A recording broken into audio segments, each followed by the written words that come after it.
Kamu seharusnya berusaha sedikit lebih keras untuk berdamai dengan hatimu, katanya. Untuk berdamai atau mungkin lebih seperti kompromi. Katanya, jangan abaikan perasaanmu. Kamu pikir kamu sudah menyerah, tapi kamu yakin kalau kamu sudah menyerah? Kurasa kamu benar-benar memiliki kepercayaan kepada orang lain. Hanya saja kamu merasa kepercayaanmu dikhianati.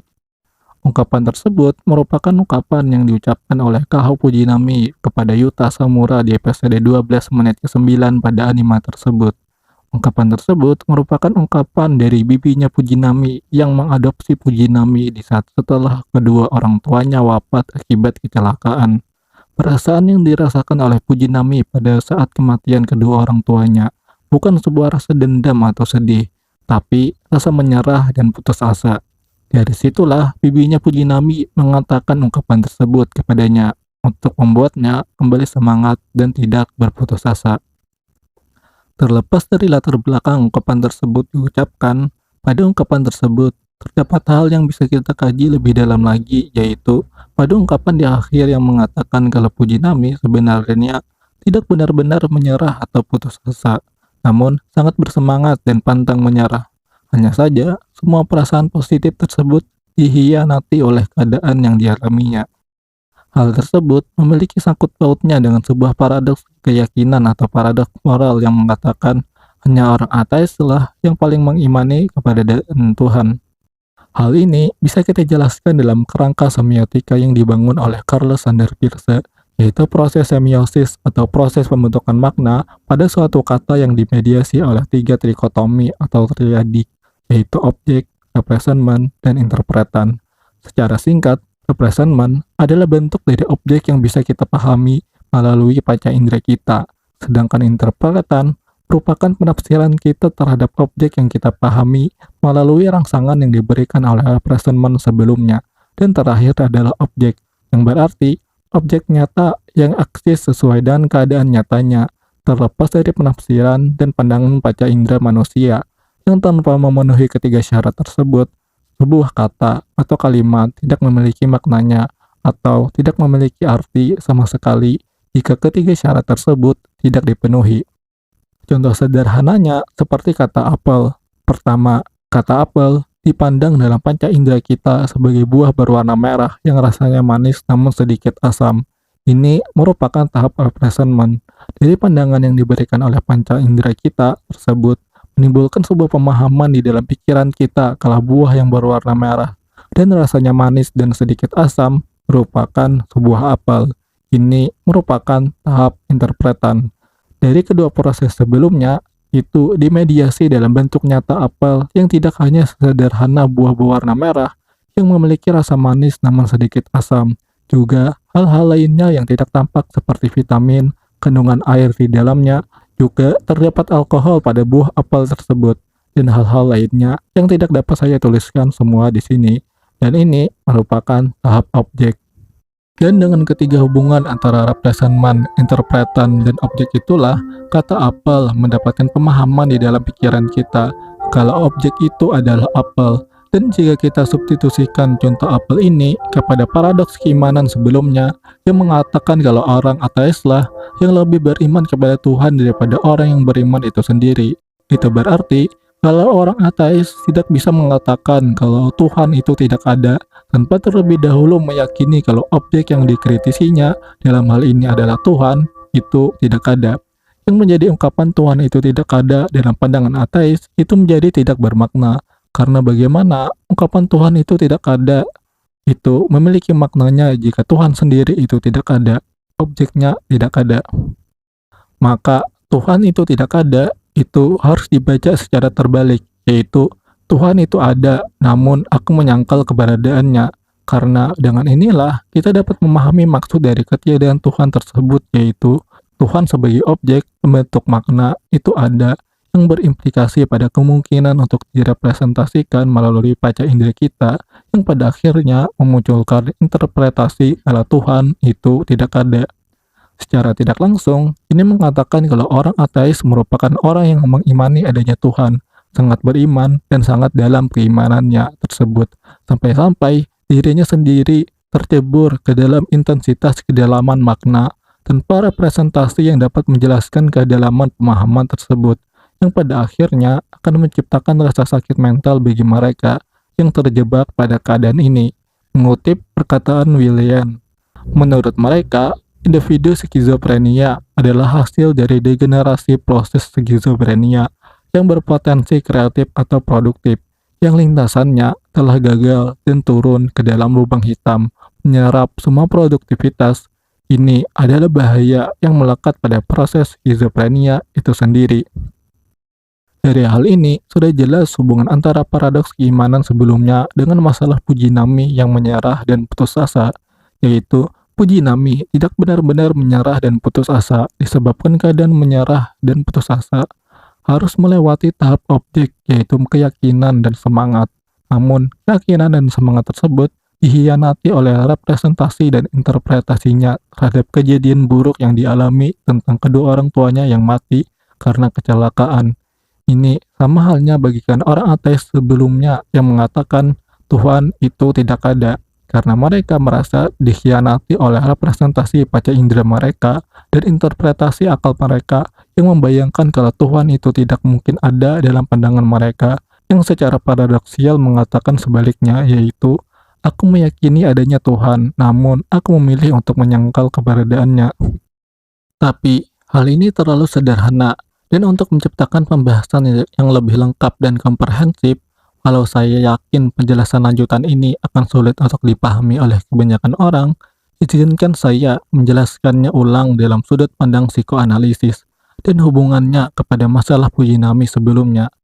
Dalam dekade awal perkembangan psikoanalisis yang diprakarsai oleh Sigmund Freud, ia mencetuskan sebuah istilah yang disebutnya sebagai superego, yang secara sederhana dapat dipahami sebagai kompas moral seseorang yang menuntunnya pada tindakan yang etis dan bermoral, serta dapat diterima oleh masyarakat sosial yang terkadang berupa larangan pada tindakan-tindakan tertentu agar mendapatkan pengakuan sosial. Namun, definisi superego tersebut didekonstruksi atau diolah kembali oleh Jacques Lacan dalam bentuk aksiologi pragmatisnya, yaitu pada apa yang kita peroleh atau didapatkan dari superego itu ketimbang bentuk ontologisnya tentang apa itu superego. Dalam pembacaan ulang teori Sigmund Freud tentang superego itu, Lacan mendapatkan jawabannya, yaitu secara sederhana, superego disebut sebagai jouissance atau kenikmatan, atau nikmatilah. Superego yang awalnya berupa kompas moral berubah menjadi seruan untuk menikmati. Ini terjadi disebabkan kompas moral tersebut, atau dalam bahasanya Lacan disebut sebagai the big order, itu dibangun berdasarkan kecabulan atau moral buruk yang menginjeksinya, agar aturan moral yang diajarkan tersebut terasa relevan dan kita merasa setuju untuk mengikutinya, bukan karena itu benar, namun karena kita mendapatkan keuntungan dari keburukan tersebut. Hal ini bisa masuk pada dua teori, yaitu yang pertama adalah teori kritik David Hume pada kontrak sosial atau original contract, juga pada teori slow violence.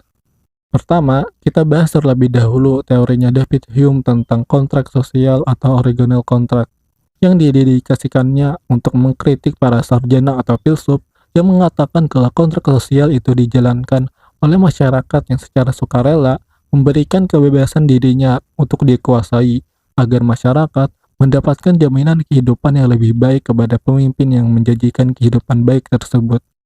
Secara sederhana, David Hume mengatakan kalau pemerintahan atau tatanan sosial terbentuk bukan dari kesepakatan bersama antara rakyat-rakyatnya, namun karena mereka dahulu ditindas dan dijajah oleh para bangsawan atau pangeran yang ingin meluaskan wilayah kekuasaannya. Implikasinya adalah sebuah komunitas kecil atau desa kecil harus berhadapan dengan sebuah tentara dari sebuah kerajaan, maka pilihan rasional adalah menyerah dan mengakui kedaulatan pangeran tersebut terhadap diri mereka yang akan dieksploitasi oleh pangeran tersebut untuk melanggengkan kekuasaannya. Tindakan eksploitasi ini memungkinkan untuk menciptakan sebuah perlawanan balik di rakyat untuk pangeran. Namun, terjadi sebuah masalah, yaitu niat mereka, para rakyat, tidak dapat diungkapkan ke publik agar tindakan pemberontakan dapat dilakukan. dikarenakan mereka takut kalau nantinya ketahuan ingin memberontak dan mereka akan dihukum mati atas tindakan pemberontakan tersebut. Ini kembali lagi kepada niat awal mereka, yaitu untuk bisa hidup bebas dan damai. Jika memberontak kepada pangeran bisa mendapatkan kembali kebebasan dan kedamaian mereka, namun harus mengorbankan diri mereka yang memungkinkan akan disiksa dan dihukum mati, pada akhirnya mereka mengurungkan niat untuk melakukan pemberontakan, dan agar pangeran dengan pasukan-pasukannya tidak menyadari niat pemberontak mereka. Hasil dari menutup niat dan takut mengorbankan diri inilah pada akhirnya akan diteruskan kepada cucu-cucu mereka serta keturunan mereka, yang mereka sendiri takut menceritakan asal-muasal kenapa pemimpin mereka seorang pangeran ini. Maka cucu-cucu mereka serta keturunan mereka akan menganggap kalau pangeran ini merupakan pemimpin resmi mereka yang memang cocok dan layak untuk memimpin mereka, tanpa mereka sadari kalau pemimpin tersebut mendapatkan kekuasaan pada diri rakyat-rakyatnya sebelumnya dengan melakukan penjarahan dan penjajahan. Hasilnya adalah nilai moral yang dianggap benar oleh suatu komunitas tertentu tidak serta-merta menandakan kalau itu dibangun berdasarkan nilai moral universal yang benar, namun disokong oleh tindakan brutal dan biadab yang dilakukan oleh para leluhur pangeran tersebut terdahulu. Nilai baik yang dianut oleh komunitas sosial pada saat itu akhirnya adalah tindakan menutupi kebiadaban dengan cara mengartikulasikan kebiadaban tersebut kepada hukum tertinggi, hukum negara, yang membolehkan pangeran melakukan apapun kepada rakyatnya. Karena itulah yang diajarkan oleh leluhur dari rakyat tersebut untuk tidak mencoba menentang pangeran dan tidak menjelaskan apa yang sebenarnya terjadi agar kehidupan keturunannya di bawah kekuasaan pangeran tersebut dapat terlaksana dengan damai dan bahagia, walau harus hidup di bawah bayang-bayang eksploitasi rakyat yang merugikan dan terkesan memaksa. Teori kedua yaitu teori slow violence. Secara singkat, merupakan sebuah teori yang menjelaskan kalau kekerasan yang terjadi di sekitar kita, yang terjadi secara intensif dan masif, menciptakan sebuah tindakan normalisasi atas kekerasan tersebut, walau secara sadar kita merasakan dampak buruk dari kekerasan tersebut. Kekerasan di sini dapat dibagi menjadi dua, yaitu kekerasan karena faktor geografis dan kekerasan karena faktor manusia. Kekerasan karena faktor geografis itu seperti kita terlahir di tempat di mana sering terjadi tsunami, maka kita menganggap bencana besar seperti itu sebagai hal normal dalam kehidupan kita, terlepas ke seberapa parah dampak yang akan terjadi, baik yang kita rasakan ataupun tidak. Juga seperti normalisasi bencana gempa bumi yang sering terjadi di Indonesia. Saking seringnya terjadi, sampai-sampai orang yang hidup di tempat yang sering terjadi gempa bumi tersebut acuh tak acuh terhadap kemungkinan gempa bumi selanjutnya, yang memungkinkan diri mereka akan mati karena itu. Dan faktor kedua yaitu kekerasan berdasarkan faktor manusia. Ini dapat dibagi lagi menjadi dua faktor, yaitu faktor kebutuhan hidup dan faktor ekonomi. Contoh untuk faktor kebutuhan hidup itu seperti bagaimana kita menormalisasikan penebangan hutan besar-besaran untuk dijadikan lahan pemukiman untuk kita hidup, atau dengan bagaimana kita sering burn out dan stres yang menyebabkan kita sering jalan-jalan untuk menenangkan diri dan pikiran dengan kendaraan yang tanpa kita sadari, kita menciptakan polusi dari kendaraan kita tersebut dan menciptakan efek rumah kaca yang menyebabkan bumi semakin panas, hanya untuk kebahagiaan kecil yang kita rasakan untuk terbebas dari stres yang kita derita. Dan contoh dari faktor ekonomi itu seperti bagaimana para pengusaha mengeksploitasi para pekerjanya dengan pekerjaan banyak namun upah minim, atau bagaimana dengan usaha yang menciptakan limbah pabrik yang harus dibuang ke alam, yang menciptakan kerusakan lingkungan, atau lagi dengan bagaimana para pengusaha yang mengkerok sumber daya alam di bumi untuk dijual ke pasar internasional demi keuntungan pribadi, sambil dengan menutup mata atas kerusakan lingkungan yang mereka sebabkan, juga polusi pabrik dari usaha mengkerok sumber daya alam tersebut kepada lingkungan di sekitar usaha mereka itu. Semua masalah itu terjadi di kehidupan kita secara intens dan masif, serta terkadang terjadi secara serentak dalam berbagai dimensi yang ada, yang menyebabkan kita tidak bisa memperbaiki masalahnya dengan fokus akibat masalah yang tersebar banyak dari berbagai faktor tersebut yang terjadi di waktu yang bersamaan. Hasilnya adalah normalisasi atas tindakan kekerasan tersebut, karena tidak adanya seseorang tunggal yang dapat kita mintai pertanggungjawaban atas masalah komunal yang tersebar dan terdiversifikasi dengan baik tersebut, yang menciptakan masalah dan kekerasan bagi kehidupan kita. Atau mungkin lebih radikal lagi, seperti yang dijelaskan pada teori tersebut yang mengatakan, mungkin masalah dari kenapa kita tidak menyadari kekerasan ini dan bertindak untuk memperbaikinya adalah karena kita terlalu jauh memikirkan masalah ini atau terlalu jauh tercebur pada masalah kekerasan ini, sampai pada akhirnya kita terbiasa dan menyesuaikan diri pada kekerasan tersebut agar menjadi menguntungkan bagi diri kita, atau secara singkat dapat dikatakan kita mendapatkan posisi menguntungkan dari kekerasan yang terjadi tersebut.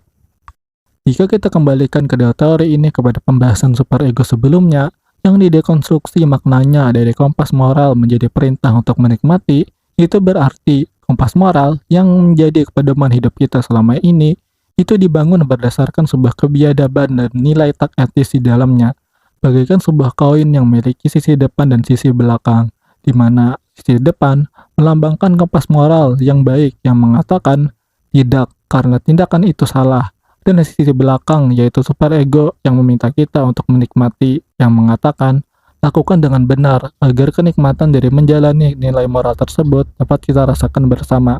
Maka dari sini terjadi perpecahan atau alienasi dari superego, yaitu pertama superego yang menjadi kompas moral yang disebut sebagai the big order, dan superego yang memerintahkan kita untuk menikmati yang disebut sebagai superego murni. The big order atau bahasa Indonesianya yang besar yang lain merupakan sebuah aturan tak resmi dari lingkungan sosial kita yang mengarahkan kita pada tindakan-tindakan yang dapat diterima di lingkungan sosial kita tersebut. Dan superego murni dalam hal ini bekerja di dalam diri kita sebagai perasaan bersalah dan tuntutan mustahil untuk merasakan kembali kenikmatan dan kepenuhan seperti halnya dahulu pernah kita rasakan. Sebagai konteks, superego masuk dalam fase simbolik dalam teorinya Lacan yang menjelaskan 3 fase perkembangan manusia, di mana fase simbolik ditandai dengan pemahaman tentang arti dari kata aku yang menciptakan kesadaran kalau aku adalah aku yang berbeda dengan yang lain. Artinya, kita pada saat ini terjadi sebuah pemisahan diri kita dengan sesuatu yang berada di luar diri kita. Dalam teorinya Lacan, ini disebut sebagai alienasi atau pemisahan. Pemisahan ini akan menciptakan lack atau kekurangan pada diri kita karena terpisah dengan dunia yang ada di sekitar kita. Berarti, kita dipaksa untuk bergabung kembali dengan dunia di sekitar kita agar bisa terpenuhi kembali.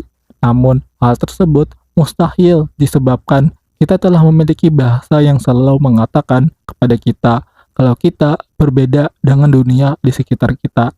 Pada tahap inilah hasrat timbul, yaitu hasrat atau keinginan untuk kembali kepada dunia agar bisa merasa terpuaskan dan mendapatkan kenikmatan sebagaimana sebelumnya terjadi alienasi atau pemisahan tersebut. Dalam teorinya Lacan tersebut dijelaskan kalau kepuasan atau kenikmatan total didapatkan pada fase prabahasa atau fase yang nyata, karena tanpa adanya bahasa yang dapat kita pahami, kita tidak memahami tentang arti dari diri kita sendiri dan keinginan dari diri kita yang menyebabkan apa yang kita rasakan dan inginkan pada fase prabahasa atau sebelum memahami sebuah bahasa, itu merupakan sebuah kebutuhan hidup yang sederhana dan mudah untuk dipenuhi. Kemudahan ini menciptakan rasa puas dan nikmat yang kita rasakan di saat kita tidak memahami bahasa satupun dalam hidup kita. Hal ini dalam teorinya Lacan masuk pada fase yang nyata dengan perkembangan emosi manusia pada fase itu, yaitu need atau kebutuhan. Maka, subjek yang masuk pada fase simbolik ini, yaitu fase di mana kita sudah memahami sebuah bahasa, berarti kita akan menjadi terus-menerus merasa kekurangan dan ketidakpuasan dalam hidup kita. Dalam tahap inilah, superego memainkan perannya, yaitu untuk memberikan kepada kita kepuasan dan kepenuhan melalui mediasi, the big order, atau yang besar yang lain. Dalam konteks ini adalah norma sosial, nilai religi, dan nilai moral universal yang diwacanakan oleh manusia itu sendiri, agar dengan memenuhi nilai-nilai universal ini atau kompas moral ini, kita dapat merasa terhubung dengan orang lain sebagai makhluk sosial dan mendapatkan kebahagiaan yang dalam teori psikologi individual Alfred Adler disebutkan sebagai hasrat universal manusia untuk diterima di masyarakat. Juga istilah lainnya dalam teori Alfred Adler, yaitu perasaan sosial yang menciptakan perasaan nyaman tinggal di sini, yang berarti perasaan sosial yang menghubungkan kita dengan orang lain di lingkungan kita, yang menciptakan rasa nyaman untuk tinggal di lingkungan masyarakat tersebut. Namun, seperti yang dijelaskan sebelumnya, the big order atau kompas moral yang dibangun masyarakat itu tidak benar-benar dibangun berdasarkan nilai-nilai murni yang benar, namun dibangun dari fondasi kebiadaban dan normalisasi kekerasan yang tidak dapat kita tangani atau kita mendapatkan keuntungan dari kekerasan tersebut. Ingat kembali contoh koin sebelumnya yang sisi depan mewakili hukum universal atau nilai moral yang mengatakan kepada kita, jangan lakukan tindakan itu karena itu dilarang oleh masyarakat.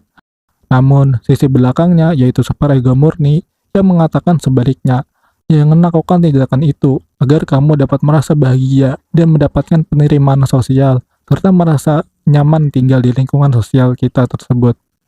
Kebiadaban yang ternormalisasi yang menjadi bahan bakar agar kita mau menerima aturan moral dari masyarakat itulah yang dikritik oleh para ateis. Sebagai konteks, the big order atau yang lain yang besar juga bisa merujuk pada nilai moral ketuhanan yang diajarkan oleh para imam-imam pimpinan agama tertentu untuk dapat hidup bahagia selaras dengan perintah Tuhan dan jaminan kehidupan baik di dunia dan di akhirat.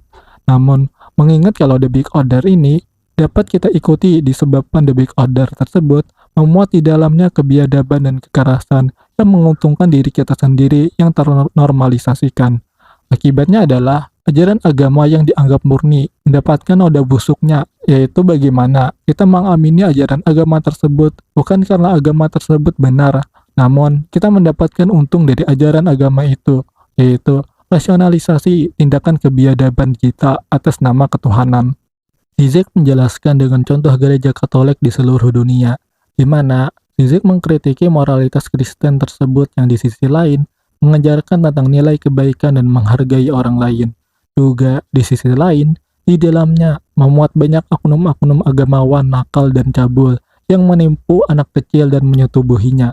Para gerejawan sejati dapat menolak dan mengharamkan tindakan buruk dan amoral tersebut dan memutuskan kontrak dengan oknum agamawan atau pendeta cabul tersebut.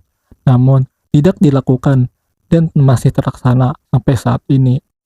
Hal ini sama halnya dengan di Indonesia, di mana banyak oknum agamawan palsu yang mengatakan memiliki ilmu gaib, bisa teleportasi, dan memberikan berkah dan kebaikan bagi kehidupan umat-umatnya. Namun, MUI yang menjadi institusi pemerintah untuk menampung dan memberdayakan para agamawan atau ustadz palsu itu, malah diam dan bungkam atas keyakinan yang menyimpang yang diajarkan oleh imam-imam atau ustadz cabul tersebut. Hasilnya adalah pemahaman kalau hukum moral yang baik selalu dibangun dan disetujui dengan membolehkan perilaku nakal dan negatif di dalamnya yang dapat kita manfaatkan demi kebahagiaan dan kenikmatan diri kita. Tepat pada titik itulah seorang ateis mengkritik ketiadaan Tuhan atau menolak keberadaan Tuhan sambil mengatakan, jika bertuhan berarti bertindak cabul dan menipu masyarakat, lebih baik saya menolak mengimani adanya Tuhan agar saya dapat menjadi manusia yang bermoral dari agamawan-agamawan cabul tersebut.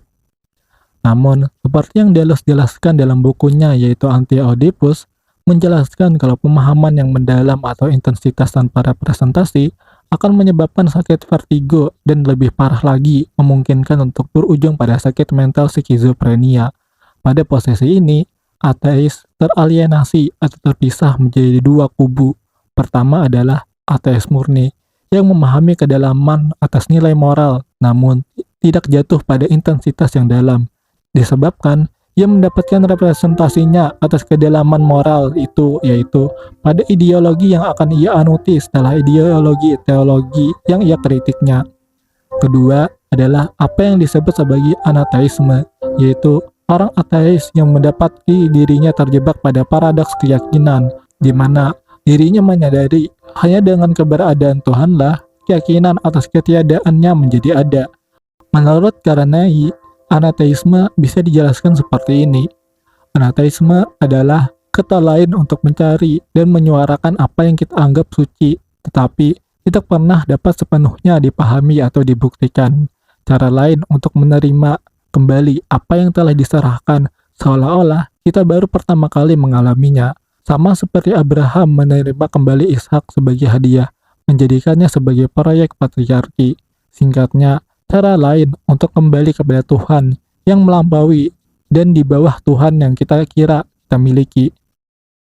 Efek dari alienasi atau pemisahan ateis menjadi dua ini terjadi dalam bentuk aksiologinya, yaitu manfaat apa yang diberikan dari pengetahuan mereka itu.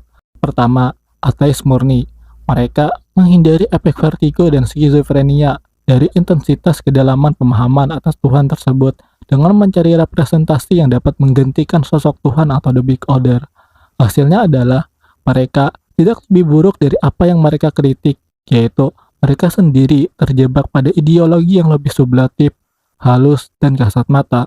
Seperti yang dijelaskan oleh Althusser pada teori ideologinya, kalau ideologi kapitalis sekarang tidak pernah mengatakan saya berideologi. Dampak paling jelas dari hal ini adalah apa yang disebut sebagai triumfalisme, yaitu keadaan di mana kita menganggap apa yang kita yakini sebagai benar dan menolak pandangan yang berlainan dengan apa yang kita yakini. Berarti, para ateisme murni ini terjebak pada lingkaran setan superego yang telah kita jelaskan sebelumnya, yaitu keadaan di mana kita harus dan dipaksa untuk menikmati, dan keadaan kita tidak mengetahui bagaimana caranya untuk menikmati dengan benar. Jadi, di saat ateisme murni ini mengkritik keberadaan Tuhan, itu sama seperti ia mengkritik dirinya sendiri karena baik yang beriman tentang Tuhan dan yang menentangnya sama-sama berada pada posisi yang sama, yaitu menjadikan ideologi mereka sebagai alat untuk melakukan kecabulan dan tindakan negatif untuk kepentingan dan kepuasan mereka sendiri. Sedangkan sebaliknya, anateisme tidaklah demikian. Mereka seorang yang beriman dan meyakini adanya Tuhan, namun menolak bentuk fiksasi ketuhanan atau orisinalitas Tuhan, agar mereka dapat terbebas dari pengaruh-pengaruh negatif atas nilai ketuhanan yang dianggap sudah final dan tetap. Dalam hal ini, anateisme bersifat open-ending atau open-minded, yaitu ia secara terbuka menerima kemungkinan-kemungkinan untuk penafsiran ulang Tuhan dengan cara yang berbeda, tanpa harus kehilangan keyakinan atas Tuhan itu sendiri.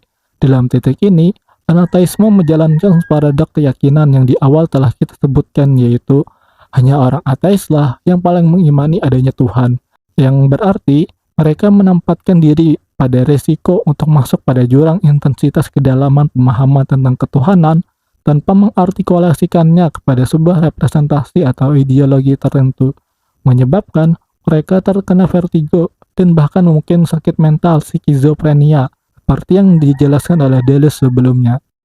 Hasilnya adalah mereka tidak dapat masuk pada ideologi yang sublatif dan kasat mata, seperti yang dirasakan oleh ateis murni. Mereka berada di tengah-tengah, yaitu antara percaya dan skeptis terhadap nilai ketuhanan yang ada. Mereka inilah yang tidak dapat dan tidak akan menjadikan Tuhan sebagai pembenaran atas tindakan buruk mereka, dikarenakan mereka hanya menginginkan keimanan sejati tanpa manipulasi dari imam-imam cabul yang memberikan khotbah-khotbah agama untuk membenarkan tindakan cabul mereka. Jika harus disederhanakan, keyakinan anateisme ini dapat kita ringkas menjadi seperti ini. Jangan jadikan Tuhan sebagai bahan untuk masturbasi, tapi jadikanlah Tuhan sebagai alasan untuk berhenti onani. Jika kita kembalikan kepada masalah puji nami sebelumnya yang menyerah, itu sebenarnya bukanlah rasa menyerah seperti apa yang ia maksudkan, namun itu adalah dorongan superego yang menghina puji nami dan mengatakan kalau puji nami tidak benar-benar menikmati sesuatu dengan benar. Perasaan menyerah yang ia rasakan adalah bagian dari identifikasi yang ia lakukan pada keadaan representasi yang ia yakini, yaitu sosius atau ideologi di sekitarnya yang mengatakan kalau keadaannya itu menandakan seorang yang sedang menyerah. Maka Fujinami mengikuti ideologi tersebut sebelum ia bertemu dengan bibinya dan mengubah ideologi yang selama ini ia yakini, yaitu kalau Fujinami sebenarnya tidak benar-benar menyerah, namun sangat bersemangat dan pantang menyerah. Namun ia merasa dikhianati oleh keadaannya, di mana Fujinami meyakini tentang kehidupan damai dengan keluarga yang bahagia, namun harus sirna di saat orang tuanya wafat karena kecelakaan. Hilangnya kedua orang tuanya berarti hilangnya objek yang direpresentasikan oleh panca indera puji nami, kalau objek tersebut menandakan interpretasi sebuah kebahagiaan yang di saat kita kembali kepada pembahasan semiosis Peirce sebelumnya, pada tahap ini, kehilangan orang tua menjadi objek kehilangan puji nami yang membuatnya kehilangan rantai semiosis yang mengartikan arti dari kata bahagia tersebut. Oleh karena itu, hilangnya arti dari bahagia ini dijadikannya sebagai objek yang akan direpresentasikan dan diinterpretasikan oleh puji nami sebagai bentuk dari negatifnya, yaitu menyerah. Dan secara psikoanalisis, manusia pada dasarnya sudah teralienasi atau terpisah dengan dunia di sekitarnya. Saat ia memahami sebuah bahasa yang menciptakan pada diri manusia tersebut, apa yang disebut sebagai object cause of desire atau istilah lainnya, objek petit a, di mana objek petit a atau object cause of desire ini hanya dapat dipenuhi dengan keberadaan orang lain di sisinya sebagai bentuk penyaluran afek yang dipendam oleh manusia tersebut. Namun, penyaluran afek melalui manusia ini tidak dapat terpenuhi karena pada esensinya, hasrat atau desire itu mustahil untuk terpenuhi, karena apa yang membuat kita merasa nikmat dan merasa penuh adalah apa yang hilang dari tatanan yang nyata, yaitu ketiadaan bahasa di dalamnya. Secara singkat, ini menandakan seseorang tidak dapat bahagia dan merasa cukup dengan memenuhi hasratnya, karena hasrat merupakan keinginan untuk kembali kepada kemustahilan, yaitu kembali kepada fase yang nyata yang di dalamnya tidak memuat bahasa. Manusia yang mengejar kenikmatan dan kepuasan itu bagaikan manusia mengejar kenikmatan dan kepuasan yang tidak dikenalinya. Posisi tidak dikenali inilah yang dapat menjadi objek untuk menciptakan pemahaman tentang keadaan menyerah seperti yang puji nami rasakan jika kita harus substitusikan kepada teori semiosis Peirce sebelumnya.